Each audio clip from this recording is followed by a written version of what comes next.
மக்களுக்கும் தமிழக இளைஞர்களுக்கும் வணக்கம். தமிழ்நாடு இப்ப அழிஞ்சிட்டு இருக்கு, உங்களுக்கு தெரியுமா? தமிழ்நாட்டை அழிச்சிட்டு இருக்காங்க, அது உங்களுக்கு தெரியுமா? இன்னும் சில பகுதிகளை அழிக்க போறாங்க, அது உங்களுக்கு தெரியுமா? 8 திசையும் கட்டி ஆண்டவன் தமிழன், தமிழ்நாட்டுக்காரன். இன்னைக்கு தமிழ்நாட்டை அழிக்க போறாங்க.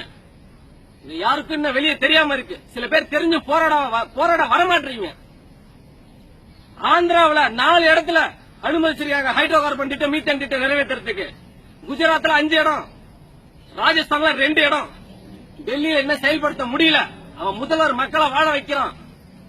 அங்க முதல்வர் மக்கள் மேல அன்பு, ஒரு பாசத்தோட இருக்காங்க. மக்கள் வாழணும்னு நினைக்கிறாங்க. தமிழ்நாட்டில் எத்தனை தெரியுங்களா? 32 மாவட்டங்கள் கொண்ட தமிழ்நாட்டில் 31 இடத்தை அனுமதிச்சிருக்காங்க ஹைட்ரோ கார்பன் திட்டம், மீத்தேன் திட்டத்தை. இந்த திட்டம் எங்க தெரியுமா? விவசாய நிலத்துல. மற்ற மாநிலங்கள்லாம் குஜராத், ஆந்திரா, ராஜஸ்தான், இதெல்லாம் எங்க மக்களுக்கு பாதிப்பு ஏற்படுத்தாம மக்கள் வசிப்பிடத்துக்கு மிக தொலைவில். தமிழ்நாட்டில் மக்கள் வசிக்கக்கூட கிராமங்கள்ல விளைநிலங்கள்ல ஆரம்பிச்சிருக்காங்க. இதனால எவ்வளவு பெரிய பாதிப்பு ஏற்படும் தெரியுமா? ஒரு ஹைட்ரோ கார்பன் திட்டம், மீத்தேன் திட்டத்தின் மூலம் நிறைவேற்றுறேன்னு சொல்லி 2000 இருந்து 6000 அடி போர் போட்டு அந்த எரிவாயுகளை எடுக்கிறாங்க. அந்த எரிவாயு குழாய்கள் வந்து சரியா பராமரிக்க முடியாம வெடிச்சு எத்தனை உயிர்கள் போயிருக்கு தெரியுங்களா? வெளிநாடுகள்ல. ஏன் நம்ம நாட்டில் அது மாதிரி நடந்திருக்கு. 2000 அடியில இருந்து 6000 அடி வரையும் போட்டு எரிவாயு நீ வெளியே எடுக்கிறீங்க. அதை எடுத்து வெளிநாட்டுக்காரனுக்கு விக்கிறீங்க. எங்களுக்கு கொஞ்சம் தான் கொடுக்குறீங்க. நீங்க லாபம் சம்பாதிக்கிறதுக்கு எங்களை அழிக்கிறீங்க. 40 ஆறு ஓடுது கேரளாவில். ஒரு பிடி மண்ணால முடியாது உங்களால. கேரளாக்காரன் அந்த மாதிரி வச்சிருக்கிறான் சட்டம். தமிழ்நாட்டுக்காரன் இருக்கக்கூடிய கனிம வளம், ஆற்று மணல், கிரானைட் எல்லாத்தையும் கொள்ளடிச்சு வித்துறான். இப்ப ஆற்று மணல்ல கொள்ளையடிச்சு கேரளா, கர்நாடகா, ஆந்திரா எல்லாத்துக்கும் அணைக்கட்டை கொடுக்குறான். அவன் நமக்கு தண்ணி கொடுக்க மாட்டான். நெய்வேலி நிலக்கரி சுரங்கம் ஆரம்பிச்சதுல இருந்து இன்னைய வரை 22 கிராமங்கள் அழிக்கப்பட்டிருக்கு. எத்தனை பேருக்கு தெரியும்? 35% மின்சாரம் மட்டும்தான் தமிழ்நாட்டுக்கு. 65% மின்சாரம் கேரளா, கர்நாடகா, ஆந்திராவுக்கு போயிட்டு இருக்கு. ஆனா அவன் நமக்கு தண்ணி தரல. ஆனா நம்ம கரண்ட் தந்துட்டு இருக்கோம். கேட்க முடியாது, கேட்டா அடிப்பான். மீத்தேன் திட்டத்துக்காக 1,65,819 ஏக்கர் நிலப்பரப்பு வந்து கையகப்படுத்துறான். கையகப்படுத்தி வெளிநாட்டுக்கார கம்பெனி, அந்நிய நிறுவனம், இது போன்ற நிறுவனங்களுக்கு, ONGC போன்ற நிறுவனங்களுக்கு கொடுக்கிறான். 4-5 வருஷம் குத்தகையா. நம்ம நிலம் மீத்தேன் திட்டம், ஹைட்ரோ கார்பன் திட்டம் எடுத்ததுக்கு அப்புறம் எப்படி இருக்கு தெரியுமா உங்களுக்கு? சிம்பிளா உதாரணமா சொல்லணும்னா, கரும்பா ஒரு மெஷின்ல போட்டா சாறு ஒரு பக்கமும் சக்க ஒரு பக்கமும் வரும். அவன் நம்ம நிலத்துல இருக்கக்கூடிய முக்கியமான சாரை புறா எடுத்துருவான், வெறும் சக்கையை கொடுத்துருவான். அதுக்கப்புறம் நீ எத்தனை உரம் போட்டாலும், எத்தனை எவ்வளவு செலவு பண்ணி நீ நிலத்தை பராமரித்தாலும் ஒண்ணும் விளையாது. ஏன்னா சக்க அப்படிதான் போயிட்டு இருக்கு தமிழகம். 8 திசையும் கட்டி ஆண்ட தமிழ் இன்னைக்கு அழிவு நோக்கி போயிட்டு இருக்கான். கேட்க ஆள் இல்ல. இந்த அரசியல்வாதி, இந்த அரசியல் எதுவுமே சரியில்லை. மற்ற மாநில முதல்வர்கள் மக்கள் நல்லா இருக்குன்னு நினைக்கும் போது தமிழக அரசியல் ஏன் நினைக்க மாட்டான்? 3200 மதுக்கடைகள் மூடப்பட்டதை அதை திறக்கிறதுக்கு வந்து தமிழக அரசு முன்வர போது ஏன் விவசாயிகளை பாதுகாக்கவும், விவசாய நிலங்களை கையகப்படுத்துறாங்களே, அதுக்கு போராடுறாங்களா, ஏன் முன்வர மாட்டேங்குது? ஏன் நீங்களே வாரி கொடுக்கறீங்க? தமிழக மக்களை காக்க வைங்க, தமிழக மக்களை நீங்களே அழிக்கிறீங்க. மத்திய அரசும் மாநில அரசும் சேர்ந்து தமிழ்நாட்டை அழிக்குது.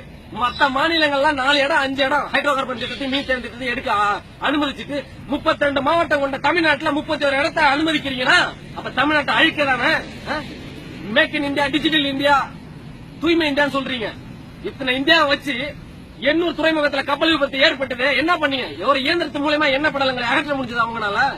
முடியல. பக்கெட் வச்சீங்க. தண்ணியில் மேல இருக்கக்கூடிய எண்ணெயவே உங்களால பாதுகாக்க எடுக்க முடியல இயந்திரத்து மூலம். எரிவாயு குழாய் வெடிச்சதுன்னா சுத்துப்பட்டு கிராமங்களும் தமிழ்நாடு அழிஞ்சு போவோம். சுத்தி புல் புண்டு கூட முளைக்காம போயிடும்.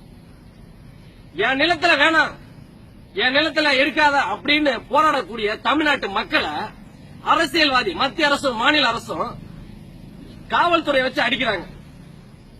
காவல் தெய்வம்னா என்னங்க? கருப்பு சாமி, ஐயனார், வீரனார், முனீஸ்வரன், சுடலமான எல்லாம் காவல் தெய்வம். காவல் தெய்வம் நம்மளை காக்கணும்னு நினைச்சு மக்கள் கும்பிடுறாங்க. காவல்துறைனா என்ன?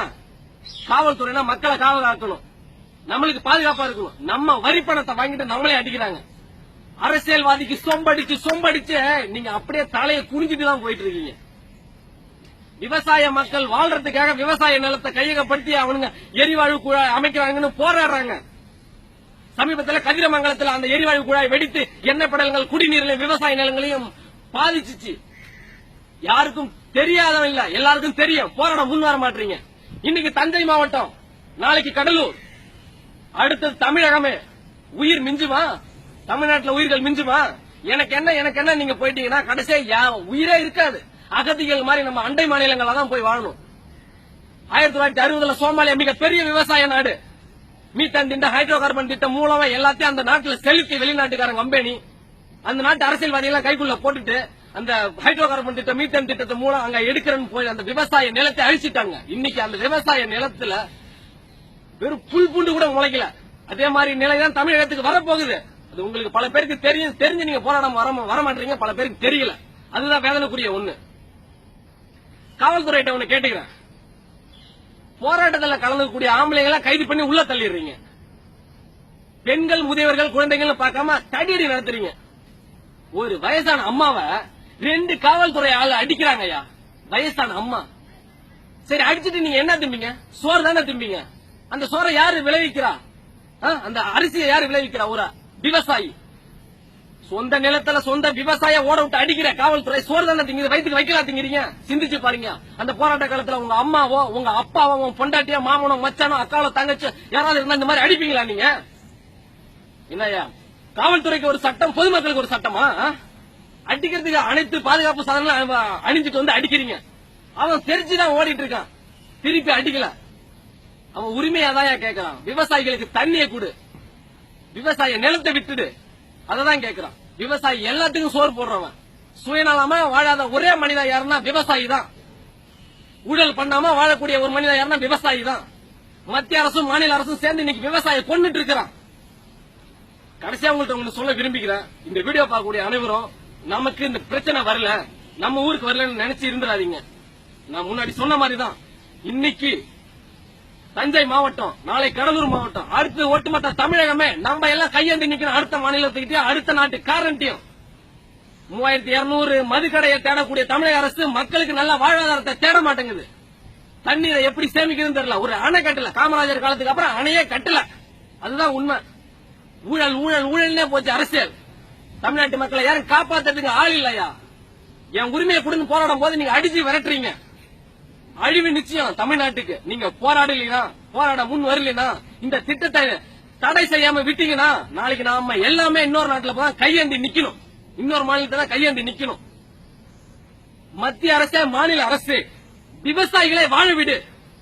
ஓஎன்ஜிசி நிறுவனத்தை தமிழ்நாட்டை விட்டு ஓடவிடு. மீத்தேன் திட்டத்தையும் ஹைட்ரோ கார்பன் திட்டத்தையும் கைவிடு. மத்திய அரசே, மாநில அரசே, நீ குடுக்கலினாலும், விவசாயிகளுக்கு குடுக்கலினாலும் கெடுக்காத. விவசாயிகள் அழிஞ்சிட்டு வரான், விவசாயமும் அழிஞ்சிட்டு வருது. நாளை உலகமே அழிய போகுது. இதுதான் நிசப்தமான உண்மை.